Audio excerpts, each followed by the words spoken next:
ஆண்டவர் மோசேக்கு முன்பாக ஒரு கடலை வச்சிருக்காரு. யோசுவாக்கு முன்பாக ஒரு பெரிய எரிகோ இருந்துச்சு. கடல்ல வழி கிடைச்சதுன்னு சொல்லி மோசே கடல்ல இல்லை. நல்லா புரிந்து கொள்ளணும். எரிகோல வழி கிடைச்ச ஒண்ணு வழி கிடைக்கல, வழி கிடைக்க வச்சா அங்க எல்லாரும் அவங்களுக்கு நேரா இருக்கிற இடத்த பிடிச்சாங்க.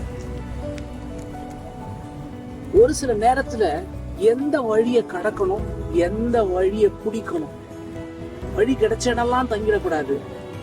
வழி கிடைக்கதேன்றதுனால அந்த இடத்த விட்டு போயிடவும் கூடாது. கடல்ல கடையை போட்டு உட்காந்துருந்தா என்ன ஆகுங்க? வழி கிடைச்சதுன்னு கடந்து வரணும்ல. அப்ப நம்ம வாழ்க்கையில நிறைய விஷயத்த கடந்து வரணும்.